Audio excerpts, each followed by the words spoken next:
इस मामले को लेकर। मैं तो पहले आपसे पूछना चाहूंगा, कहीं सरकार नजर आ रही है कि सरकार, दो चीज हम देखते हैं भैया, तो राम राजी रहे या राज राजी रहे।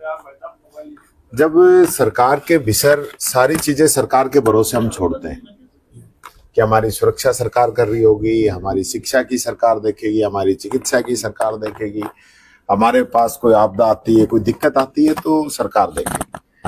लेकिन कहीं आपको नजर आ रहा हो, एक से एक हादसे लगातार होते जा रहे हैं, लोगों की जान जाती हुई जा रही है। जहां लोग जान बचाने आते हैं वहीं जान गंवा बैठते हैं। ये हालत इस सरकार की हो। मैं बार बार उंगली उठाता हूं, बात इस सरकार पे करता हूं तो कहते हैं राजनीति करते हैं। बीजेपी वाले ये भी कहने लग गए। अब ये बताइए कि इस बस को फिटनेस किसने दी? क्या एक डीटीओ और एक प्रशासनिक अधिकारी को आपने सस्पेंड कर दिया तो ये 50 लोगों पे जो बीती है इसकी भरपाई हो जाएगी? नहीं होगी।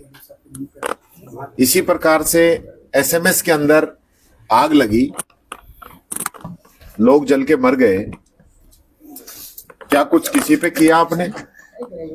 कुछ नहीं किया, सिर्फ फॉर्मेलिटी करके बातें खत्म हो गई, एक के बाद एक हादसे। आप ये देखिए, जब सिलेंडर फटा कितने लोगों की जान गई। कहा था कि हम अवैध कट बंद करेंगे, ब्लैक स्पॉट को चिन्हित करेंगे, कितने बंद कर दी, कितने चिन्हित किए। सिर्फ और सिर्फ दिखावा चल रहा है इस सरकार के अंदर। 2 दिन के बाद भी मुआवजे की घोषणा नहीं होना बहुत गंभीर बात है। सीएम साहब यहाँ आए, बिना मीडिया से मिले हुए, बिना अधिकारियों को डायरेक्शन दिए हुए वो वापस चले गए। ये मैं समझता हूँ बहुत गंभीर बात है। इस प्रकार की स्थिति नहीं होनी चाहिए इस सरकार की। मैं मांग करता हूं तुरंत मुआवजा घोषित करें। और इस प्रकार की कितनी बसें पूरे राजस्थान के अंदर चल रही है, उनकी टाइम लिमिट तय करें कि 7 दिन में या 1 महीने के अंदर हम पूरे राजस्थान की बसों की जांच करेंगे किस किस को फिटनेस किसने दी है। क्या सिर्फ एक बस को चित्तौड़गढ़ डीटीओ ही फिटनेस प्रमाण पत्र दे रहा है या ऐसे हर जिले के अंदर ऐसे फिटनेस प्रमाण पत्र बांटे जा रहे हैं? और ये सारे अधिकारी कर क्या रहे हैं? दीपावली की कोई तैयारी दूसरी चल रही है इनकी, या ये जनता की सेवा में लग रहे हैं? एक बात ये भी सामने आ रही है कि कुछ फिटनेस सेंटर पर तो मशीनरी है जहाँ जांच होती है, जहाँ मशीन नहीं है वहाँ डीटीओ और आरटीओ जो भी है वो डायरेक्ट फिटनेस जारी कर रहे हैं। फिटनेस सेंटरों को ही शुरू नहीं कर रहे। फिटनेस सेंटरों की फाइलें गई हुई हैं, कोर्ट के आदेश आए हुए, फिटनेस सेंटर को ही एक बहुत बड़ा झमेला बना दिया इन लोगों ने। और एक फॉर्मेलिटी करने के लिए क्या जितने भी मानक बने हैं तो क्या कागज पूर्ति के लिए है क्या?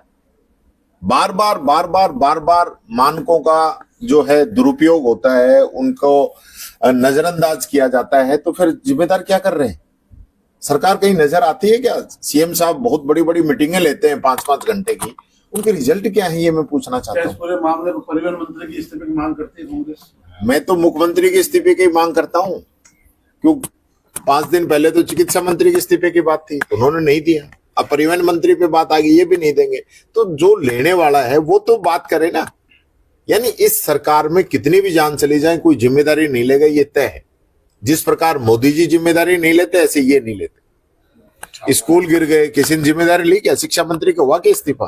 कुछ नहीं होता इनके। इनने तय कर रखा है कि जाति और धर्म पे चुनाव लड़ेंगे, जनता इसी प्रकार जल के मरती रहेगी, इनके कोई फर्क नहीं पड़ता। अच्छा जूली साहब, जिस तरीके से अंता में उपचुनाव है, कांग्रेस की वो अपन अलग से बता देंगे, तैयारी पूरी है।